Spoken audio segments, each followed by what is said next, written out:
Hello, everybody. Welcome to the show. My name is Chris.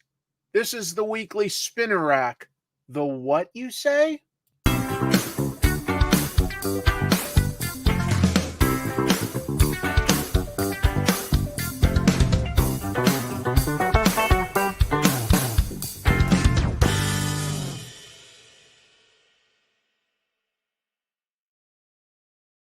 All right, perfect. Nailed it. Got rid of that annoying 5, 4, 3, 2, 1 thing before it starts. Sorry about that. Why am I starting the show apologizing? How about you're welcome to see a fantastic show about comics here on the weekly Spinner Rack? What do? Well, we will eventually sort of do some quick reviews of the comics that came out this week. There were definitely some interesting ones. I came across a really interesting one-shot manga that's been out for a while, but it was new to me. I've got a few thoughts on that. There is a ton of comic book news this week. I mean, EC Comics is coming back. Marvel and DC announced that they're doing reprints of their collaborations together. All sorts of amazing comic book movie news. I can't wait to get into that stuff. If there's time, I've got something that I did lightly in pencil today, and maybe we'll do some inking together while we just talk. But I thought about it, and I want to address some very small drama between myself and Mr. Rob Liefeld. And I want to make it clear right up front, I have nothing against Rob Liefeld. I was a massive fan of his as a teenager. As my tastes changed, my opinions on some of his work has changed, but I don't begrudge the man anything. He did not seem to appreciate something I said in my latest comic tropes. And I wanted to take a moment to talk about that this week. But tell you what, first, there's a bunch of people all popping up in the chat room, so I'll acknowledge some folks here. I really appreciate you guys jumping in. Lovely to see all of you. That's really, really nice. Double salute, of course. Yeah, you earned it. Boop. Lovely to see everybody. How's the coffee? Keeping me awake. Yes, we will have some fantastic news today. That's awesome. Dark Claw. Yes, we will be talking about amalgam stuff tonight. Was not something I was predicting talking about last week. Look at all of these lovely folks. So, I don't want anybody to don't say anything mean to him. It's just not worth that. I don't want to direct anyone to create any further drama. I just want to address my side of things. I felt in talking about Eternity Comics that there was a potential thing to talk about. I actually have some visuals to back this up, just to explain what I'm talking about if you're not aware. I did an episode on the history of Eternity Comics, and I mentioned how this comic for White Devil looked very similar to Liefeld's character Shatterstar. We know that he was aware of these comics because I talked about how he did several covers for them around this point in time. Anyway, I think that there's a lot of similarities here we can see, right? I didn't say that he stole it. I said that looks similar. You make up your own mind. From the swords to the shoulder patch, the gun in the middle, just a lot of similarities in my opinion. Well, fair enough. He defended himself by pointing out that this was the first published appearance of Shatterstar, and that it appeared in New Mutants Annual that came out earlier than White Devil. At least, but then again, he is talking about on sale cover date versus actual street date. So there's like a little bit of a question there. We're talking like within a couple months in early 1990. But I then wanted to point this out because he brought this into the equation. I said, look, that's a very similar design. And who knows, maybe Liefeld did do this first. I wouldn't know. And I don't know what's in anybody's head. I don't know for sure. I'm just saying this is a big coincidence and it was worth just mentioning in passing. I didn't think I spent a lot of time on it, but he called me comic dopes. So I wanted to address, since he brought up like, oh, but this was published sooner. Well, I got some receipts here. He says Shatterstar came first, do better research. For this to have been published in May means I turned it in sometime in late March 1990. So he's saying he turned this in around March. Okay.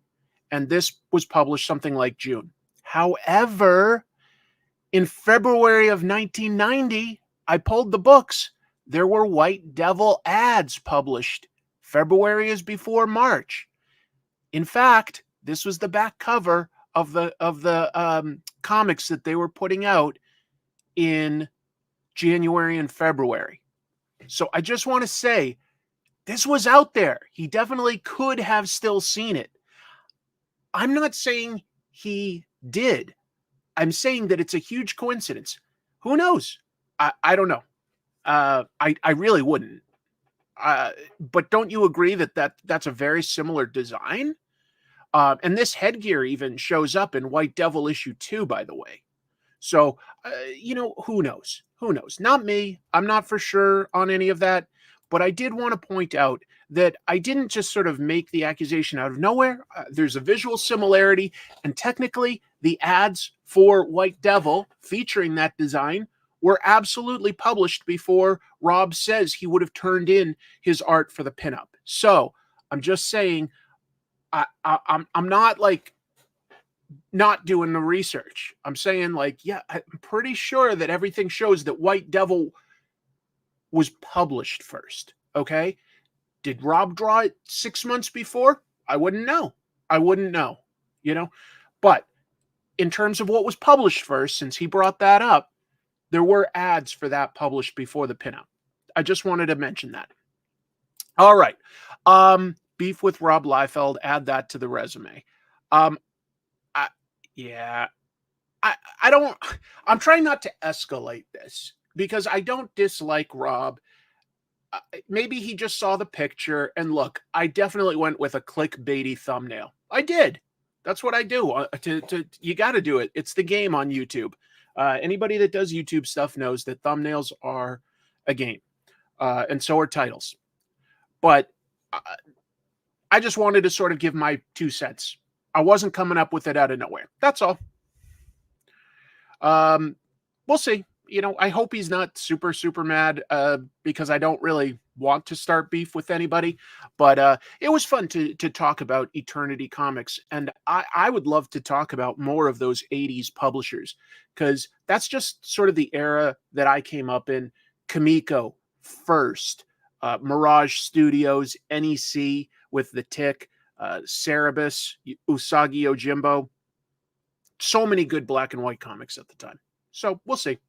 I just wanted to give 2 cents to talk about that. My thumbnails are not nefarious. They're a game. They're a game, but I'm not trying to be mean. Let's see. I am only joking for the records. I think everybody knows that you're a nice guy, Steve. I appreciate that. Kamiko could be a lot of fun. Thank you. Thank you very much, though, for watching. Sounds like a bunch of people watched the video. I always appreciate that. Let's talk about some news, because I think this is going to be a fun one this week. I tried to use some quick filters to give this almost a look like this. I didn't have time to draw anything, and certainly nothing that would really match the style of Wesley Bert. Wesley Bert did this image, if you've seen this week. I want to give credit because I didn't see his name out there on everything. Rob gave me publicity. Exactly. I'm really not complaining. I'll make that clear. I'm like, you know what? Even if some people watch it out of anger, I'm getting the clicks. So I'm not really that upset. Yeah, my understanding, I used to call it Comico also, but I started to hear a lot of people in the industry say that it was pronounced Kamiko. So I did not know that originally, but that's my understanding. Hey, Rob, nice to see you. Oh yeah, his Snake Eyes book. That was an odd choice. But anyway, your review of Madam Web. You said Big Bad Dies from Pepsi, and I was like, I got to see. Okay, hold on. So I wasn't going to talk about this, but before I get into the news, I went to see Madam Web because look, I do a comic book show, right? I'm talking to you guys like weekly, and I feel like I just need to stay informed of stuff like that, whether I'm excited about it or not. If it's a comic book movie and I can fit it in, I'm gonna go see it. You know, I remember seeing like actually I was about to say, hey, I went to see Bloodshot with Vin Diesel, but you know what? That's not that bad of a movie. If you haven't seen it, most people didn't because it was like the last big movie to come out as the pandemic shut everything down. Uh, Bloodshot isn't that bad, actually. So I saw Madam Web, and I didn't think it was a good movie. I thought it was very dull and awkward, and there's a review on this channel. I originally sort of did just a off the cuff, no script, no edits review for my patrons, but a lot of people seem to want to see more reviews of Madam Web. You know, it's the rubbernecking at like a car wreck type effect. People want to just get a little bit more of that. But without like just sort of recapping and rehashing the whole review, I will say Madam Web literally defeats the bad guy with Pepsi. And you can watch my review if you want to like sort of see some specifics on that. Steve, thank you for all the super chats. I saw all the Pepsi ads. I bought 2 Diet Pepsis. Oh, so it worked on you. Worked on you. It was not a great movie. I'll just say that. I also didn't really like Morbius. I didn't expect to like Venom, but I thought the Venom wasn't too bad for what it was. It could have been better. It would have been better if it was tied in more closely with Spider-Man, but it actually wasn't too bad as just a movie. I'd say that about the movie Constantine with Keanu Reeves, by the way. It isn't exactly the comics. It isn't. Still not a bad movie. Not a bad movie. Watch my interview with Joshua Williamson. Oh, thank you. That was a lot of fun. Not as bad as some say. I did not think it was very strong. I thought it needed a lot of tightening up. Anyway, so let's go ahead and do the news and see what we can talk about. This one surprised me.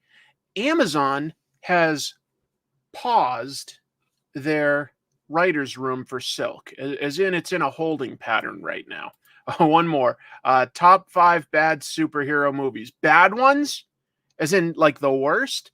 I think you'd have to throw Elektra and Catwoman in there. I'd put in Morbius and Madam Web. And there's got to be another that I'm basically just sort of, like, forgetting at this point. Oh, let's say The Mask 2, Son of the Mask. I'll put those 5 up there. So let's talk about this, though.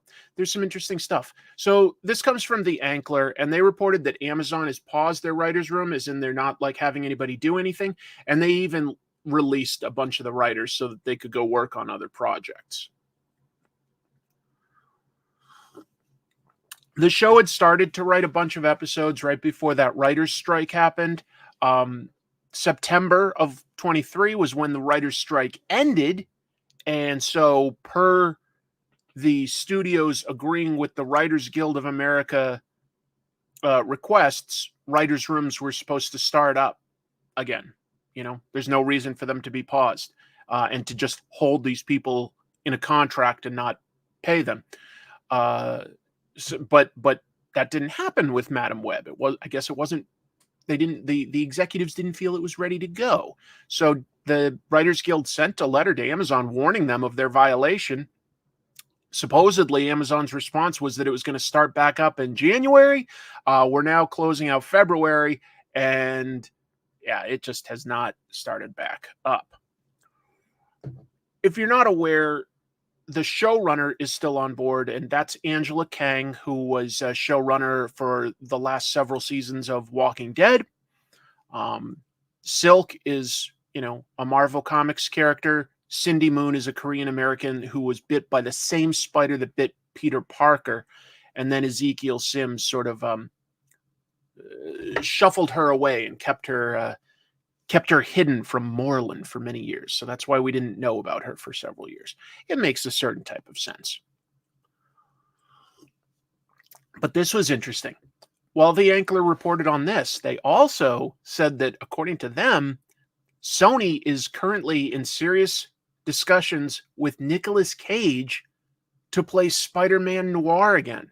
He voiced the character in the Spider-Verse animated films, but apparently they're talking to him to see if they want to make a live-action Spider-Man Noir show set in 1930s New York with Cage. That could be cool. Who wants it? Silk actually seems to do pretty well. So, yeah, it's a cool character. Cage would bring viewers into a TV show. I don't think Nicolas Cage has done TV stuff, right? I don't know. Steel. Yes, that's true. As far as top 5 worst superhero movies go, Steel does have that awkward thing where he throws a grenade like a basketball through like a hole in a wall. And then this sort of poor grunt, a goon, just sees the grenade fall at his feet and goes, ah, before it kills him. Pretty awful. I have absolutely no faith in Sony's live action Spidey stuff. EJ, that is a very reasonable concern. They've got a few good characters that they could work with. You just need the right talent, you know? Because I think a lot of people would, for instance, say if they wanted to make an animated Spider-Man 2099 show, I think that could work for a lot of people. Who knows? Who knows? Nicolas Cage is 60. That is up there. But he doesn't look 60 to me. I don't know. But he is 60. Okay. Max Power, thank you. I've been busy and missing streams, so here's some cash for all the great infotainment lately. I've been reading Headlopper by Andrew MacLean. Headlopper is a very fun, cool book. Yes, if you guys don't know, it's a barbarian action book, really cool animated style. Headlopper is good comics. Absolutely. All right, let's see. Moving on, sort of related. Sony teased a live-action Miles Morales Spidey film lately. So let me give some details on there. So it started basically with a quote recently from Amy Pascal. She used to be the head of Sony. She's still a producer on all the various Spider-Man projects. She's got that role. She was asked when Sony would be making a live-action Miles Morales movie. I think that's something a lot of people would really like, to be honest. That's a character we'd love to see. She replied that they have to make 2 more Spider-Man movies first. And that got followed up with Chris Miller, producer on the Spider-Verse movies. He clarified in an Instagram post this week that she was specifically referring to Sony making the Beyond the Spider-Verse movie and another Tom Holland Spidey flick. And then Sony would potentially do a live-action Miles Morales movie. So we will see. We will see. Samuel, thank you. Greetings from Wisconsin. Madam Web review saved me 2 hours of my life. Good. On the MCU side, do you think Feige and company are conscious of fans wanting less saturation? Yes, I definitely think they are. I think that Bob Iger, when he was reinstated as president at Disney, specifically saw that there was definitely way too much Marvel stuff. I mean, we are literally only getting 1 MCU movie this year, and that's the Deadpool movie. And I've got stuff to say about Deadpool because that one, folks, that will be a hit. Like it just will be. That said, while the Madam Web movie didn't do well, I think it's probably going to turn a profit realistically, folks, because it cost $80 million to make the movie, probably about $40 million to advertise it.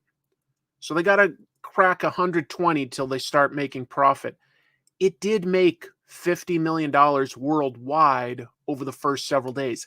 That's not a ton of money for a big superhero movie, but they budgeted it fairly reasonably at $80 million. I mean, it's not a good movie.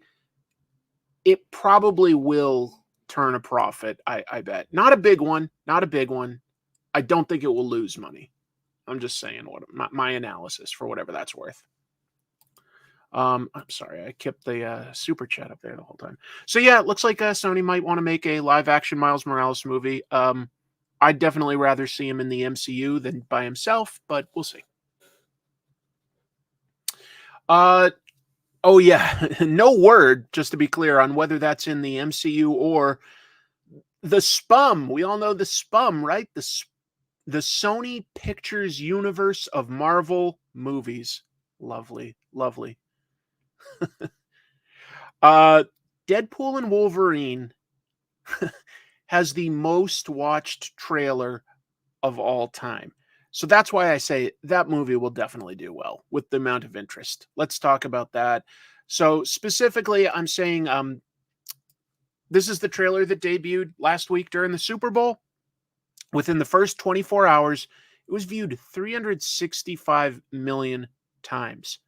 Every single person in America was legally obligated to watch it once. And let's compare that to other things. Here are the next 9 movies in the top 10 most watched trailers right now. No Way Home got 355.5 million. Avengers Endgame teaser, 289. Avengers Endgame trailer, 268. I was surprised at this one. Transformers Rise of the Beasts at 238. Infinity War teaser, Lion King, they're talking the live action one, Thor Love and Thunder, It, and Avengers Infinity War trailer. But yeah, 365 million views in the first 24 hours. And I just think that's enough interest from just that to sort of get a guess at how it will do. And I think that means it'll probably do pretty darn well. We'll see if it's good or not. I don't know, but it'll probably do well.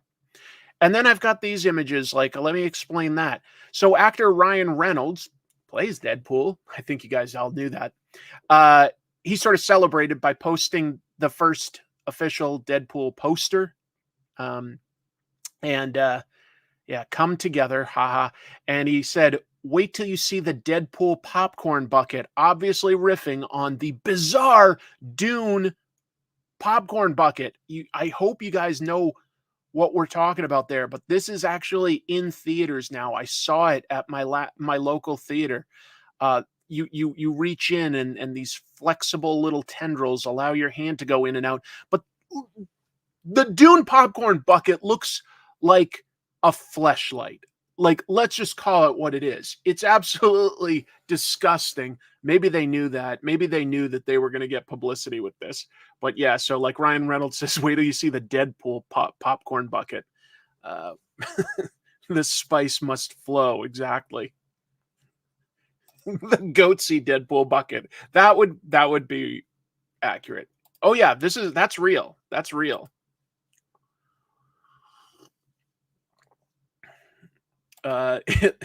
It's a bidet at H.R. Giger's house. No? You're okay. Well, I'm filthy, I guess. I'm filthy. My mind went there. Those poor popcorn buckets. What is a fleshlight? I if you don't know, I don't need to be the one to tell you. You don't need to be the one to tell you. But yeah. Just saying, that is a lot of interest. That surprised me a little bit. I thought that Deadpool 3 would be something people are ready for, but 365 million views. Yeah, you read between the lines, right, Jojo? It's a tiny little fleshlight. All right, moving on. Still with Deadpool Wolverine. This shouldn't be a surprise. The studios always do this when they do one of two things when a movie's coming out. A few months before, they kill the character off and bring him back, or they release a new title with some big names on it. Either way, you're going to get like just sort of a little boost on the comics at the time that the movie comes out. So for this, Marvel's making a Deadpool Wolverine miniseries. Comes out May 1st. It's called Deadpool Wolverine World War III. Written by Joe Kelly. Well, he definitely can do funny with Deadpool. I think that a lot of us would give Joe Kelly a lot of credit for developing who Wade Wilson is personality-wise. I do, anyway. Maybe not everybody. And also art by Adam Kubert. So definitely some nice names on that. What do we got here? Tester Tree, thank you. I've read that they're trying to focus Silk at a male audience. I did see that in the news, yes. Do you think this has anything to do with how excitable her and Peter are in the comics? That hadn't really occurred to me per se, because they're not going to use Peter on any level. If you're not familiar, guys, because Silk and Spider-Man were bitten by the same radioactive spider, for some reason they release hormones that really turn each other on when they're in close proximity. Sort of a weird wrinkle to their character. But yeah, I did read that was like part of why Amazon had paused it, is they want to aim it at a more male audience. I guess that's fine. I don't know what that means, though. They didn't have any other details. Yeah, Joe Kelly and Joe Casey were definitely writing a lot of books at the same time. I'm sure a lot of people confuse those two. But let's talk about this Deadpool Wolverine book. Here's what Marvel wrote for the plot. The mysterious Delta, I don't know if that's an existing character. I've never heard of Delta. The mysterious Delta believes in change. Change is good. But as he sets his sights on Deadpool, and Wolverine is caught up in the plot, is the third time really the charm? Or the curse? Joe Kelly said in Marvel's press release that the main draw for him was to work with Adam Kubert again. And he promised to give the readers a, quote, dark, messy, fun ride. And by that, he's talking about how the fact that with both of them having healing factors, you can really play up the body horror. That could be fun. It could be fun. I hope it's fun. I like both of these creators okay. So we'll see. I don't know. I don't know who Delta is, so I don't know if the plot's interesting enough. Let's see. Nice to see they're doing team-up books again. I like team-up books. Kelly wrote great Deadpool comics. I think that, like, you know, he was definitely the one writing the character when it started to become a real breakout in and of itself as compared to just showing up in the X-Men books. Moving on. Marvel cancels all X-Men books in May. Although that sounds more dramatic than really what it is. It's just sort of a refresh. Hold on. Was Liefeld the writer of Deadpool? Is he the sole creator or just the artist? It depends on who you ask. Officially, Fabian Nicieza is credited as the co-creator. And Nicieza says he wrote the personality and stuff like that. Liefeld says he wrote all those notes in the margins of the pages that he drew. So it depends on who you believe. It depends. But I think a lot of people do give Joe Kelly a lot of credit for developing the humor in Deadpool. We'll see. Not sure about anyone, but I no longer get notifications on your latest videos on YouTube. Has happened over the last few videos now. I've heard that is been an issue, and I've seen my views take a hit, even though subscribers keep going up. All I can say is it's so silly, but beyond subscribing, when you're on the page, you want to hit the notification bell, and that's what notifies you when a new video comes out. Otherwise, if you haven't watched one for a little bit, YouTube just guesses that even though you're subscribed, it's not a priority for you. And some of that's probably on me too. Literally, YouTube wants you to put out something like once a week. And that's a lot. Sometimes I just can't do it weekly. It's more like 2.5 weeks. So, you know, it's really frustrating to enjoy making YouTube content, but to sort of constantly be penalized by the algorithm, as in like, oh, people haven't watched your videos in a little over a week, so we're not going to notify most of the audience. I mean, yeah, it's tough. So I know it's an extra step. I hate putting extra work on other people, but literally it would help me. And if you're curious, it would help you. You have to hit the notification bell that's on the Comic Tropes page, or for any channel you're subscribed to. So let's go back to this news. what's Marvel talking about with canceling the X-Men books? I think a lot of us that have kept up with the news know what this means. They've announced in their solicitations that their X titles in May are the final issue of the run for all of their stuff. Basically, all of the books are starting fresh with a new storyline and a new issue number 1 in June. So it's a marketing thing and a modern marketing thing at that, but that's what's happening. Some of the stuff that's going to come up in the next couple months, Iron Man 18 has Iron Man and Magneto teaming up to destroy every Sentinel and shut down Orcus. Okay.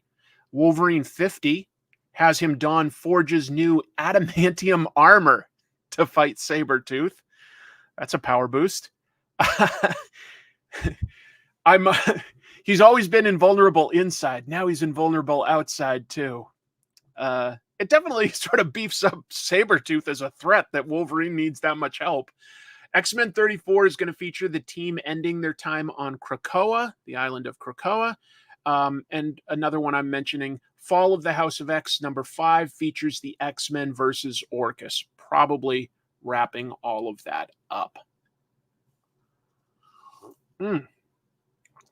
We will see what happens. I thought that the Krakoa era was a fascinating idea that personally I just didn't need for a couple years. I thought it was a really, really interesting way to go. There were a couple good stories within it, but I'm definitely ready for it to move on, do something else. I agree. Adamantium is supposed to be a big deal, right? But Forge must have been hoarding it for the last couple of years. Wolverine the Mandalorian. That's true. He's covered in that Beskar armor now.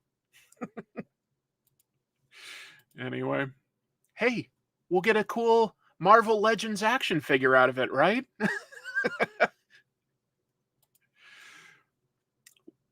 Staying with Wolverine, we also will be getting Helverine. What is Helverine?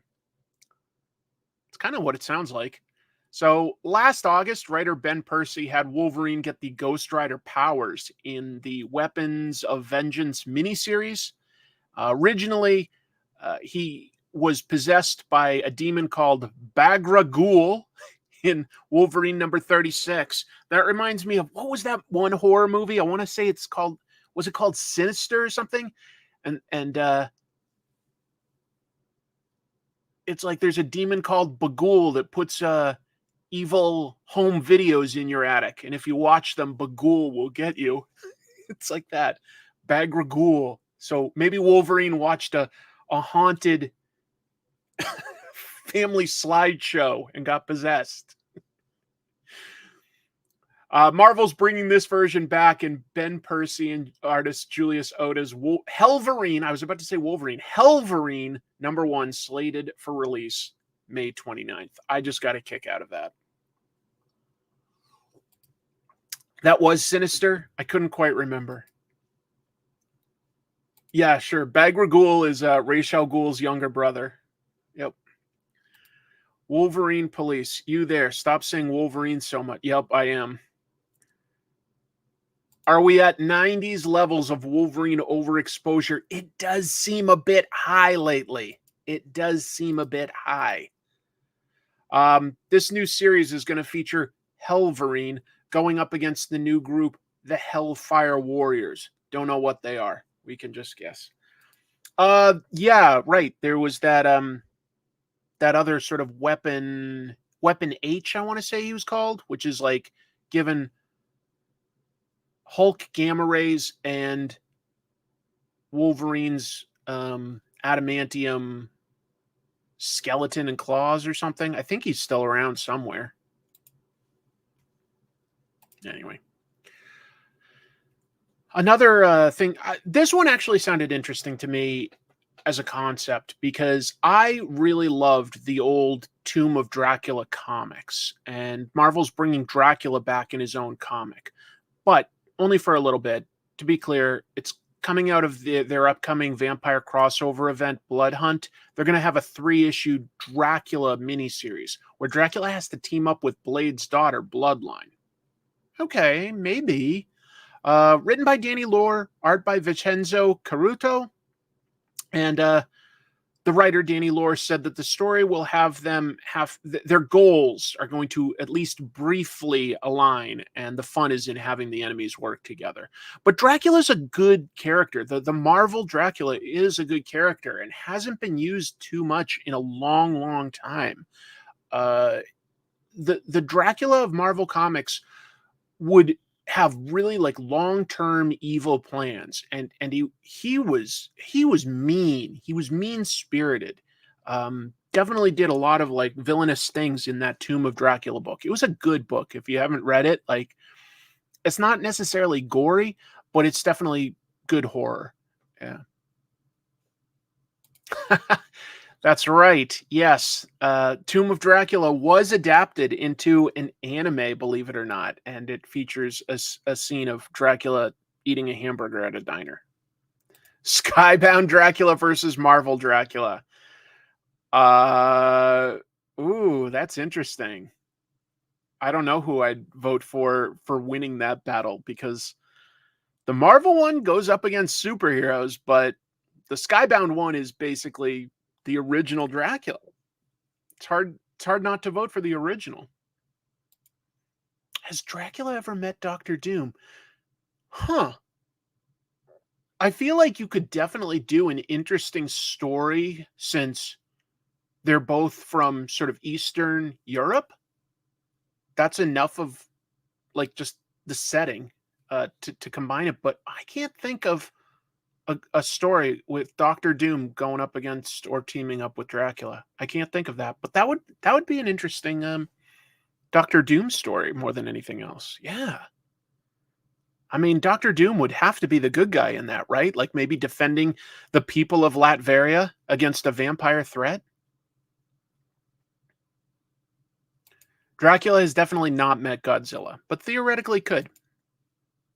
All right. Moving on. I'm sorry, I've got so much news. I should be going faster.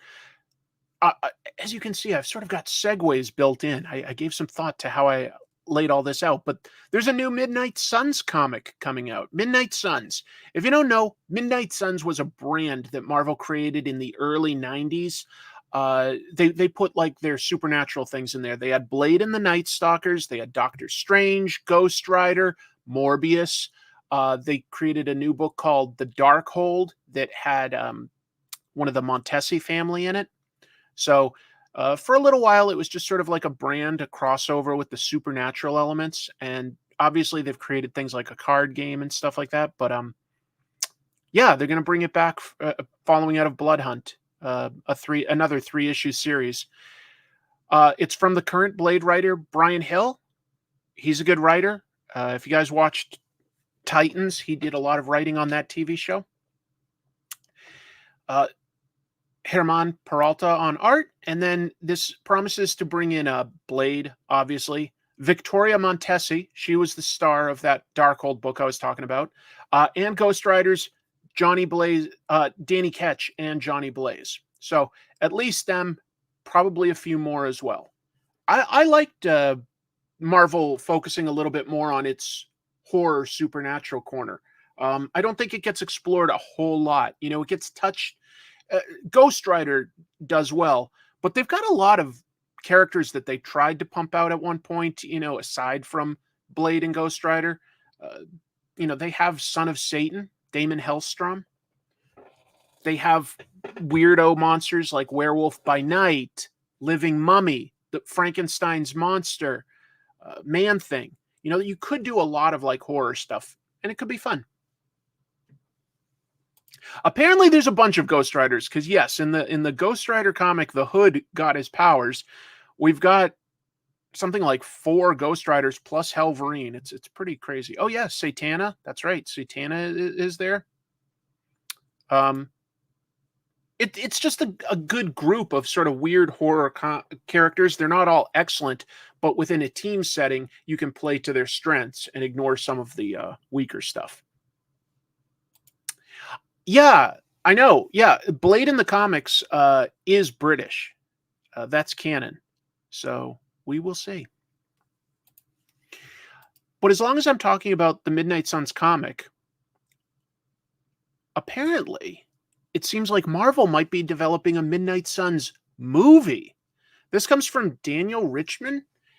He is just a Hollywood scoopster, gets a bunch of stuff right. Well, he's heard that Marvel has hired Michael Giacchino, uh, well known as a composer, but also got his crack at directing with the Werewolf by Night Disney Plus special, which I think a lot of people agree was pretty darn good. Supposedly, they're going to get him to direct a Midnight Suns movie, which would team several supernatural MCU characters. I think that Avengers worked so well because it gave you an excuse to introduce Captain America, Hulk, Iron Man, Thor, built up to Avengers. You had a few of the other characters that filtered into, like, Avengers Endgame and Infinity War. I think that Marvel's movie model, this is just my take, I think that their model should be introducing characters that are always going to then culminate in a team-up movie. Because you've got teams like Defenders, Champions, Young Avengers, West Coast Avengers, Mighty Avengers, X-Men, of course, New Mutants, Fantastic Four. Okay, well, you're not going to introduce them separately, but Defenders. Like, there are all these teams, and Midnight Suns. I think it would make a lot of sense to have these characters, even if it's only like for one team-up movie. You'd introduce them with it moving towards a team-up, and I just feel like that would be both good business and just be a structure that the mainstream audience could latch onto.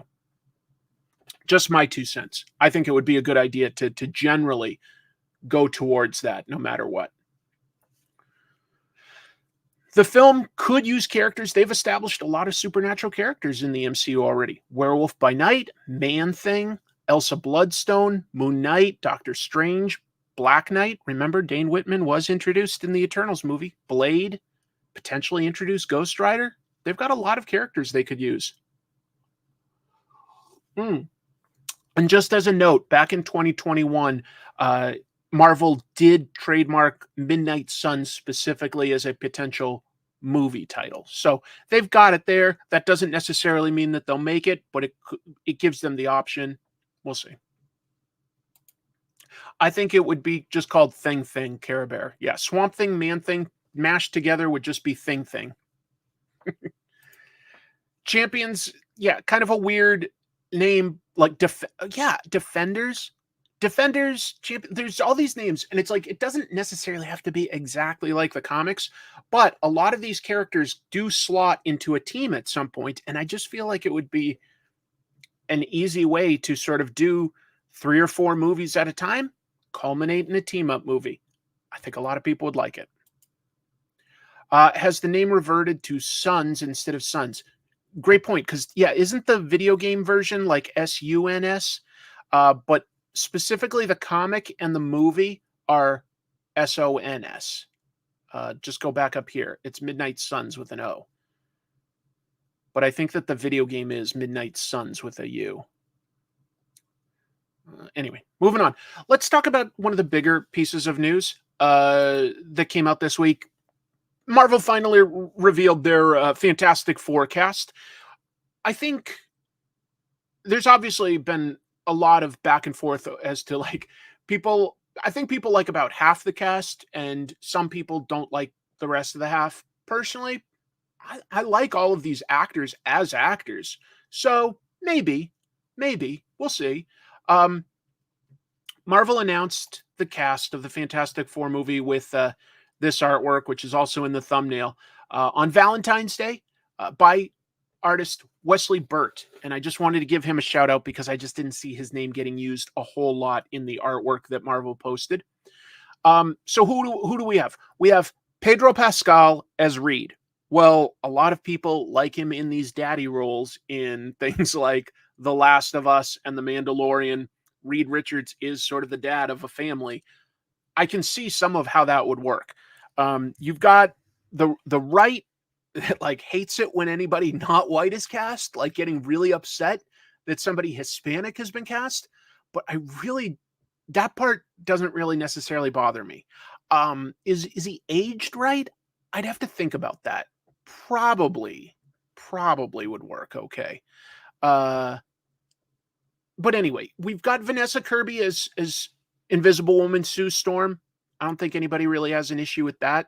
She's a good actress. She's the right age. Makes sense. Joseph Quinn as Johnny Storm, Human Torch. That's the second one that like nobody seems super excited about. That one I'll just wait and see. You know, all I've seen him in is his Stranger Things role. He made like a weirdo character very likable. Yes, exactly right. Jessica Alba is Hispanic, and nobody really had a problem with that except John Byrne. But yeah.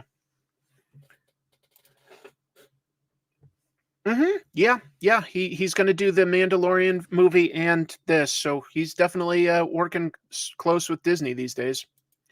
And finally, I think the one that everybody seems to like is Eben Moss-Backrack as Ben Grimm, the Thing. Great actor. Anybody that watches The Bear seems to like absolutely love his performance there. He was on Andor. He was really good on that. But you know what he was really good as too?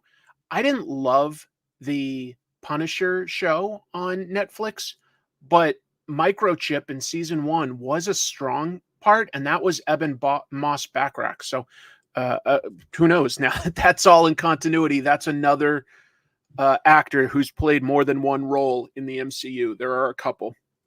There are a few. But yeah, there's some interesting stuff that we can gather from this artwork, though. There are clues that it's probably set in the 60s, from the design aesthetic to the clothes that they're wearing to the fact that, like this, which Ben Grimm is reading, that's absolutely the cover for a famous issue of Life magazine. Specifically, it was the December 1963 issue that had Lyndon B. Johnson on it, the president. So, that seems like it's a really good indication that this movie probably will be sort of set during the time when the original comics came out, and then probably something's going to happen that, you know, brings them by the end of the movie to the modern day, if we had to guess. Hey, they deal with cosmic stuff and parallel dimensions. Pretty easy to do that. Yes, exactly. There's 2 Alfre Woodards in the MCU. She played roles on both Luke Cage and Captain America Iron Man. So Quinn as Johnny seems cool. It works okay for me. But they've announced the cast. Well, they had to. I mean, the movie's going to come out next year, so like it was imminent. Yep. This was the space race. The space race is really key to the original Fantastic Four origin. Why not just keep it intact? Set it during the space race instead of having like a modern reason for them to be up in space and get bombarded by cosmic rays. I kind of like that idea, to be honest. And it gives us something slightly different for an MCU movie if we can make it a period piece that we haven't explored. We'll see. Who is the villain? Asks Victor. That's what I will get to. So, rumors are that Galactus is the big threat. They seem to be, they being the Marvel brass, seems to be trying to get Javier Bardem in that role, but that hasn't been confirmed. They're also looking to cast Silver Surfer. And they said that Doctor Doom probably will appear, but only towards the very tail end, more of like a cameo or something. He's not going to be the big bad for this movie. That probably makes a lot of sense. You know, we've seen Doctor Doom as the villain in all 3 live action Fantastic Four movies. Well, technically, excuse me, all 4 live action Fantastic Four movies, because the one from 1990 didn't get released, but it was still made and is out there. So yeah, Galactus and Silver Surfer dealing with a big cosmic threat works for me. I think at this point, you know, where we've seen literally the Celestials look accurate, I think that we would get a comic accurate Jack Kirby inspired Galactus with the big horns and everything. Yeah. I think yeah, phrasing, a huge purple helmet. The one thing we all know Galactus has is a big purple helmet, especially when it's dinner time. Last thing here I'll mention is that the director, I'll remind you, is Matt Shackman. And he worked with both Josh Friedman, who recently wrote the Avatar sequel, and a show that he worked on, WandaVision, Cam Squires, to create the latest draft of the Fantastic Four screenplay. I like Josh Friedman a lot, by the way. He's written some really good stuff. That's the name that like gave me a little bit more faith in this project, because Josh Friedman wrote the Sarah Connor Chronicles for 2 seasons, and I think that that's a tremendously underrated show. Really, really good. Really good. Just my 2 cents. Oh, yeah, and it's scheduled for release July of next year. I threw this one out because I think all of us are appreciative of the rogue design in X-Men the Animated Series. We've got X-Men 97 coming out. Well, tomorrow, Mondo is releasing a rogue action figure, seen with many accessories here. So we're talking about a 6th scale. This is almost a foot tall figure based off of the animated series. It's only going to be 1,000 pieces. So I'm mentioning it now because if that's something you're into, it's only going to be on sale tomorrow. It's probably going to sell out pretty fast with only 1,000 pieces. February 20th tomorrow. It's going to go on sale on the Mondo website at 12 noon Central Time, okay? So that's just how they wrote it in the news, so I kept it there. Does it have the iconic butt? Oh, she's all caked up, buddy. She's all caked up. I don't think that they've done any others. Maybe this is just the first of a line. It depends on how much you like Rogue, I guess. And it's not cheap, but 6 scale figures never are. $235 for the limited edition and $210 for the regular edition. By the way, the limited edition, I think, just comes with like 3 sort of like photos at her scale of some of the other characters. So you still get all of these accessories with the regular edition. And as you can see, they even gave an X-Men Evolution head to put on the body. Now, the costume isn't the same, but still, that's an interesting sort of extra. I thought that that was kind of clever in its own way. The sculptor is a guy named Alex Brewer, and he said, mainly my compass while sculpting was, if I could look at her and hear Lenore Zahn's voice, I knew I was on the right track. That's nice. Oh, they have? Okay. Art of Saw says that that Mondo has made other 6 scale X-Men figures. Oh, yeah. The latest scandal, if you even want to call it that, is that the showrunners have said that their version of Morph is non-binary.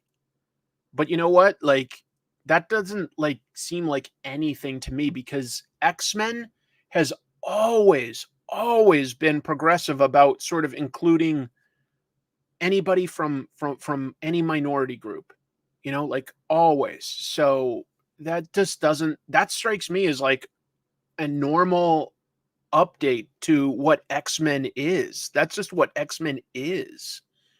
It's all about the persecuted minority trying to integrate, right? So, and Morph is a shapeshifter. So I'm like, okay, that doesn't really, plus Morph wasn't really from the comics, you know, it's like, you could say that, okay, it's sort of an update on Mimic, but Morph was original. So whatever. First comic book gay wedding, I think superhero gay wedding. Yeah. North Star. So yeah. A nothing burger scandal. I don't think it sounds like a big deal. I don't think so. I don't know. It would be very different if this was coming out of, I don't know, like they were like, the new Avengers book has Steve Rogers, Captain America, coming out as non-binary. I'd be like, that's a big change. You know, he's been in a romance with Sharon Carter forever. But this is X-Men. This is X-Men. And I feel like that's just what it is. So when I saw those accusations online of like X-Men going woke, I was like, I don't know what to tell you, but my interpretation of reading X-Men from day one has been that it's about minorities. And you know, I don't know. What else can you say about it? What else can you say about it? X-Men 97 animation thoughts, not a huge fan. I'll be honest, I'm not super knowledgeable about X-Men the animated series. I've seen some of it, but I was in college when it was coming out. I'm pretty sure anyway. I'm not. I think that's why I wasn't really watching it, because I was in college and I was just too busy and stuff. Oh, you might be right. Apollo and Midnighter were definitely a couple anyway before North Star got married, although North Star came out before them. I'd have to double check the history. Yeah, I agree, Derek. It's like people being surprised at the political stuff of Rage Against the Machine. I mean, it's in their name, but I have seen that, like, people surprised that, like, Rage Against the Machine is super political, and yeah, I don't know. You loved the arcade game that it was based on. Anyway, gonna move on because I've got lots of news to talk about. This is kind of, I think you could argue that this is in some ways the biggest news of the week. It's either that or Fantastic Four that people were talking about the most for comic stuff. There was a lot of news this week. Marvel and DC teaming up again. What are they doing? Well, it's not original content, just to be clear. But this past Tuesday, Marvel and DC jointly announced that they are going to make 2 omnibuses collecting a whole bunch of their crossovers. We've got DC versus Marvel Omnibus and DC Marvel, the Amalgam Age Omnibus, both coming out August 6th. Why am I excited? Many of these crossovers, not all of them, many of them are really, really good. And if it does well, I think it opens the door for them to collaborate on something new, or to potentially re-release JLA Avengers, which not enough people have read. JLA Avengers is a great crossover, folks. That is not included in this. That is not. Obviously, the second one, the Amalgam Age, is all the Amalgam books. It starts with DC. That one's just all the Amalgam stuff is all I want to say. But what's the other one have? The DC versus Marvel Omnibus is stories from 76 through the 2000s. We've got Batman Captain America, Batman Daredevil, Batman Punisher Lake of Fire, Batman Spider-Man, Daredevil Batman, Batman Hulk, Darkseid versus Galactus the Hunger, decent later John Byrne book, Green Lantern Silver Surfer, Unholy Alliances, Incredible Hulk versus Superman. I think that one was by Steve Rude, if I remember right. Uncanny X-Men and the New Teen Titans. That's my personal favorite. If you haven't read it, Chris Claremont writing, art by Walt Simonson. It doesn't deal with like any sort of multiverse. It just pretends the Teen Titans and the X-Men are in the same universe. And basically Darkseid teams up with the Dark Phoenix. Really, really good book. It's really fun. It looks cool. It's a great book. So that's my favorite out of this. We've got the original, like Superman, Spider-Man 2. We've got Punisher, Batman, Deadly Knights, Silver Surfer, Superman, Spider-Man and Batman, Superman versus the Amazing Spider-Man. That's also a very good one, just to be clear. That's a really good one. And Superman Fantastic Four. The Hulk Batman one, a little ridiculous, but art by Jose Luis Garcia Lopez. So I know a lot of people have a lot of nostalgia for the Amalgam stuff. Amalgam stuff's kind of fun. I didn't feel like it really paid off in any big way. But there's some creativity there. There is. But there's some really good books in here. I'm excited. I'm excited to see the two companies collaborate like this again, because if it could open the door for more crossover stuff, I like that. And there's a lot of stuff that we haven't seen in the last 20 years. They haven't like done anything new in about 20 years. There's all sorts of new teams that you could have go up against each other. That would be really fun. Really, really fun. Do you think they'll do Secret Crisis in 2030?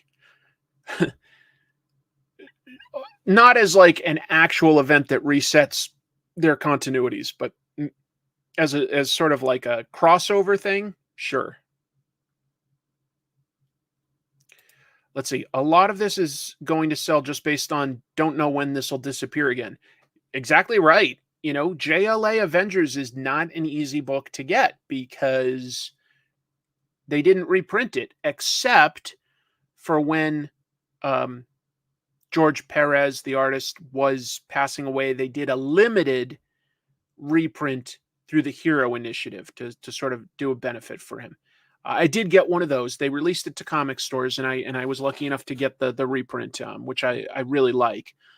But more people deserve to see it because that JLA Avengers, on top of having the 4-issue crossover, does feature about 17 or 18 black and white penciled, sometimes inked pages by George Perez of an original pitch for Avengers JLA that almost happened in the late 70s.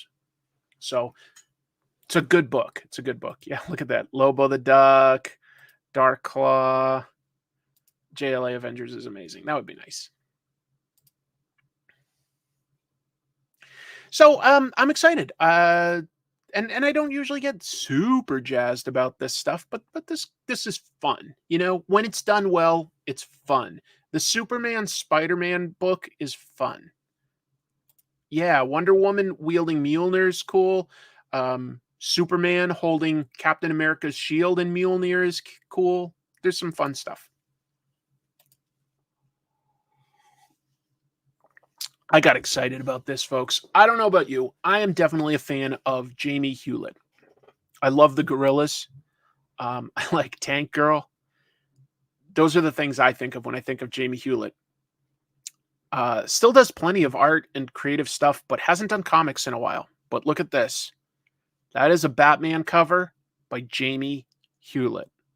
Yo. So, like I say, Gorillas, Tank Girl, creator Jamie Hewlett is going to illustrate the cover of Batman Gargoyle of Gotham #3. He posted this art on Instagram, and he said that he was personally asked by the writer-artist of that book, Raphael Grandpa. Thank you, Raphael, for asking, because that's awesome. Hewlett's last comic book work, new comic book work, not like a reprint or anything like that I could figure out, was all the way back in 1997. Get the Freebies. That was a comic strip he did in a magazine, 96, 97.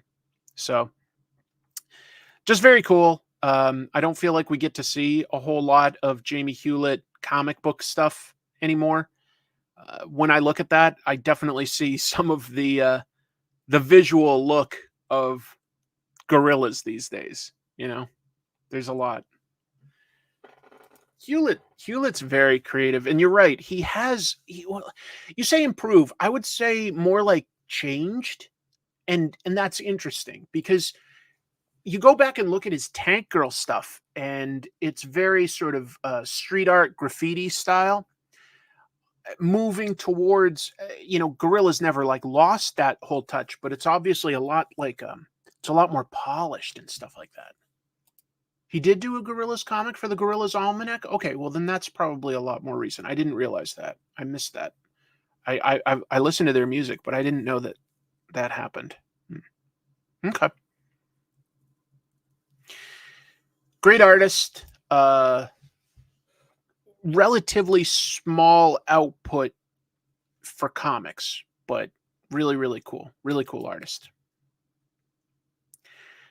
DC is going to release a Black Label Robin book. Black Label is not quite Vertigo, but it's definitely their more sort of adult-themed line, or at least out of main continuity. So we're saying this book is The Boy Wonder, 5-issue series by writer and artist Juni Ba, who has a really interesting style too. A little cartoony, actually, but in a good way. I mean, these are cartoons that we look at. There's the plot. When Batman has to leave the city on urgent business, Damian Wayne and his adoptive brothers, Nightwing, Red Hood, and Red Robin, find themselves investigating a string of abductions in Gotham as Damian learns what it means to take on the mantle of Robin. Okay. Comes out May 7th. So there's some preview pages out there too if you want to see what Juni Ba is doing. Just thought that was interesting that they're making a Black Label book. You'd think that would just be regular continuity, but I guess it's a Black Label. Did you know that DC is hiring a Batman group editor? You could be earning in the 6 figures, folks. Actually, now that I think of it, though, that's a lot of money. Probably should be even more, though. There should be more money in comics. Yeah, DC posted a group editor job. The pay range is between 91 to 169,000. Cool. Probably just didn't mention Batgirl only because it's sort of about Robin. So even though she's in it, I think it's more that they were just mentioning the Robins, I think. Oh, Jim, always good to have you here, buddy. Hewlett also did a brand new comic in the 21st Tank Girl anthology that we all had a stuff in. Okay, came out a couple years ago. Good stuff. Well, I know that you've done some Tank Girl stuff. I did not. Then this means that there's a couple Jamie Hewlett things that definitely slid under my radar. Both Gorillas and Tank Girl. That's really frustrating to me that I missed those because I consider myself a fan. Oh, well. Well, I'd love to apply, but I don't think I've got the qualifications. Let me get into it. Oh, by the way, just since Jim's here, we've got a first draft of our new movie review show, so that will probably be up pretty soon, I would think. We're fine tuning it. We're already like planning on the second one, and yeah, I'll have more to say about that soon. But like, we'll have some new content from us both real soon, and I think you guys will really like it. I think it's really going to be fun and funny. So let's talk about this job. What is it? What are the duties? To a degree, these are some of the things. Managing books from concept to publication, of course. Managing intellectual property, refreshing talent and storylines. We could probably guess all that. Qualifications, lots of qualifications. The biggest and the first one, they're looking for somebody with 7 to 10 years of comics editing experience. Trash movie bonanza. We're going to have shirts. We're going to have original music and art. It's going to be great. It's going to be great. So if you guys have worked in comics for 7 to 10 years, maybe you could work for DC and get a living wage. Skybound previewed some pages. I don't have them all here. You can look them up easily, though, for their Energon Universe special that they're making for Free Comic Book Day. So this got announced by all 3 companies: Skybound, Hasbro, Image. Energon Universe special. This is like their sort of variant cover for it, but they'll also have the same content in their Free Comic Book Day release. Comes out at the same time, so I don't know why they've got 2 different names for it, but it is what it is. I guess this one costs money. I think. I don't know. There's going to be 3 new stories, to be clear. It's not just reprinting stuff. Stories for Transformers, G.I. Joe, and Void Rivals. Who are the writers? Robert Kirkman, of course. Daniel Warren Johnson, nice. Joshua Williamson, no surprise. The same folks that currently write these books. Art, Lorenzo De Felici for Void Rivals, Ryan Otley and Jason Howard. Definitely a little surprised by those 2. So, yeah, I believe Otley is doing the Transformers and Howard is doing the G.I. Joe story, I believe. So that's a nice little surprise. Yeah. It's a cool story, and it's got Megatron in it. So if you've been curious about Megatron in this sort of universe, you're going to want to pick up their special. But we'll be talking a little bit more about Transformers later tonight. So let's keep going with the news. Oh, yeah, there's also some variant covers. So that's like the main sort of cover, but they've got covers by Lorenzo De Felici, Tom Riley, he's the guy doing Duke, Stephen Green, fantastic artist, and Carrie Randolph. These last 3 are all sort of retailer incentives. So, yeah, could be really fun. By the way, sort of related, the G.I. Joe sales have increased over where they were last year. It's hard to overstate. The Energon Universe stuff is very popular. And obviously, 80s stuff in general is popular. Ninja Turtles Last Ronin did very well. Thundercats did very well. But this G.I. Joe Transformers Void Rivals stuff is doing so good. G.I. Joe Real American Hero. That's the ongoing title that Larry Hama still writes. Chris Moneyham as the artist now. I cut off some of the news here by laying this out badly. Whoops. But what I wanted to note was that sales for issues 302 and 303 held steady. That's amazing. And apparently for issue 304, they actually went up about 10%. Very, very rare for any comic to trend up. Most of them drop for like about 4 or 5 issues, and then they plateau for the most part with possibly steady decreases and the occasional bump for maybe an event or a guest artist or something. That's the normal trend for comics. That's what's normal.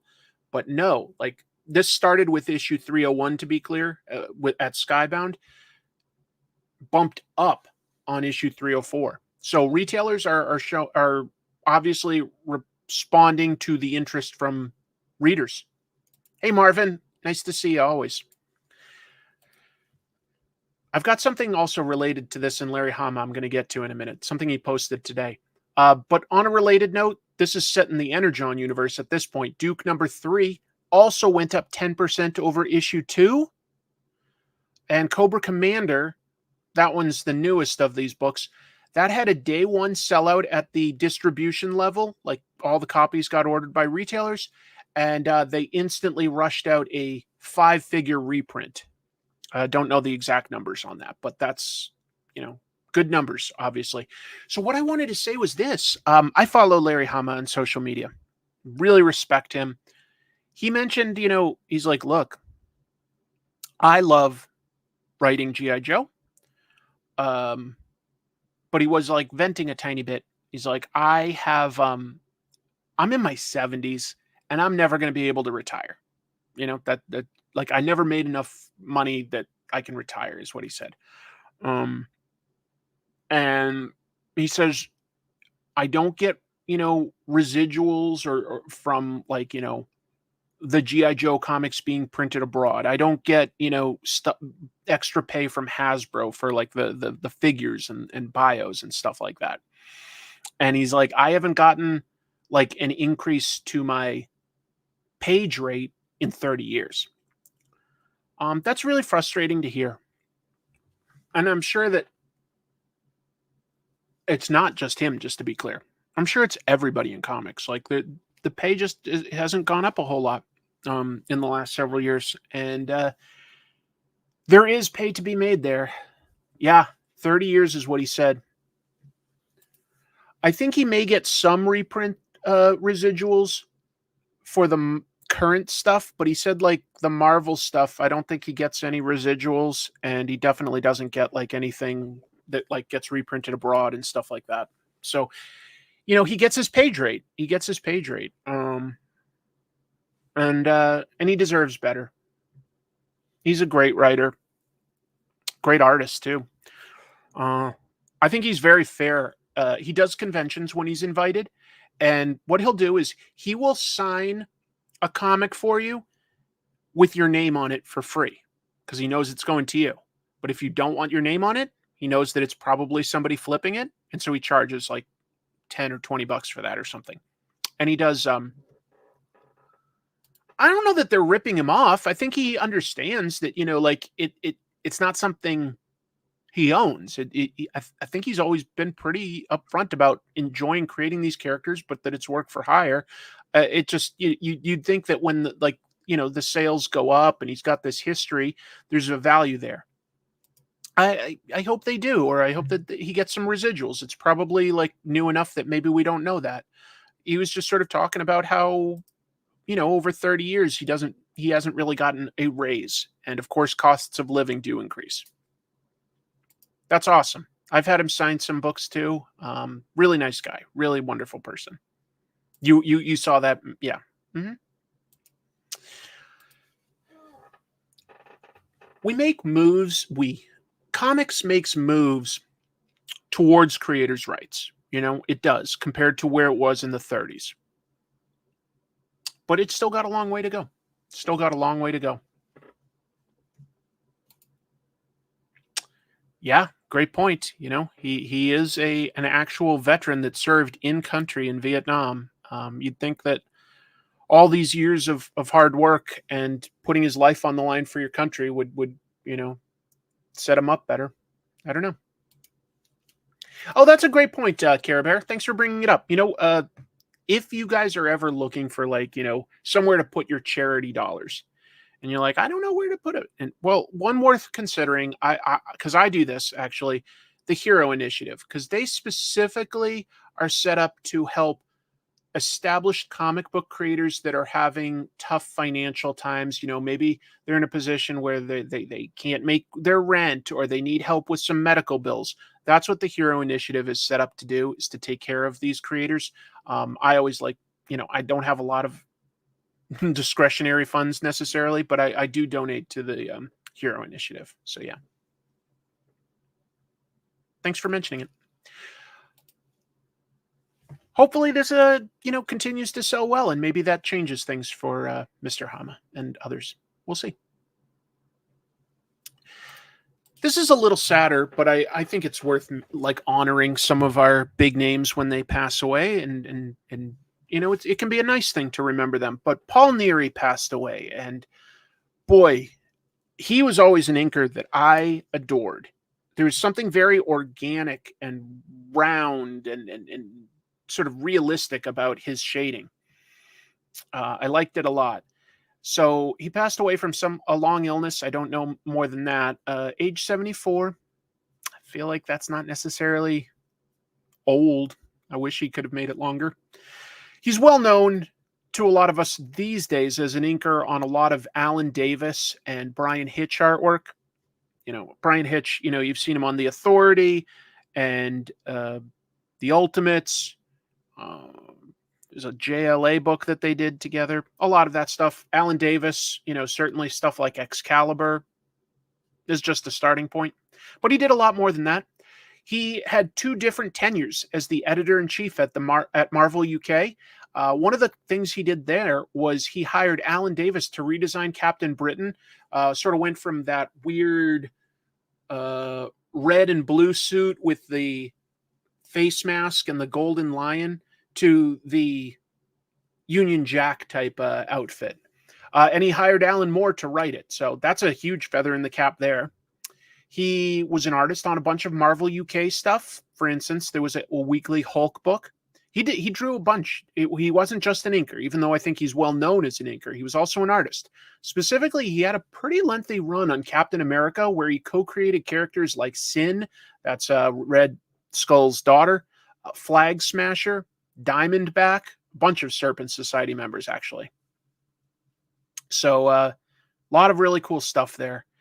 He also, by the way, Paul Neary won an Eisner in 1989 as part of the best art team, along with Alan Davis on Excalibur. And if you haven't read it, Excalibur was a very fun book. Looked really cool.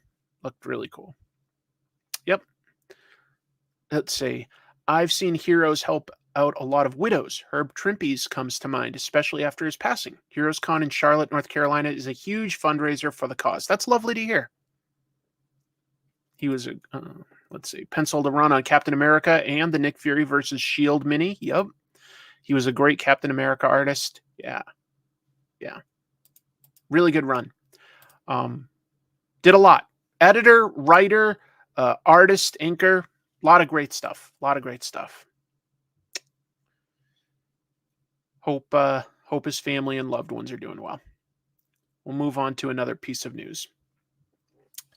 Very different. Let's see. A new Thundercat is being introduced, and we heard that when we had Declan Shalvey on the show. What was it, 2 weeks ago? He mentioned that he'd created a new one that's out there, but this is our first time getting to see her. This is a new character that was not on the original cartoon, but will be in the comics. So this is a variant cover by Declan for Thundercats new number 2, and this is the new character Calica. which I think is honestly like a pretty good name. Like it definitely feels like a Thundercats name, you know, Panthro and Lion-O and Calica, like a calico cat. I like that. Something Shalvey said about it. Quote, not only has it been great to play with the classic Thundercats characters, having the opportunity to contribute to the lore has been a wonderful experience, especially with introducing Calica and her unique yet naturally fitting design courtesy of Drew Moss, who will add a new dynamic that will keep the Thundercats and readers on their toes. I've heard it described that she could potentially become a love interest for Lion-O.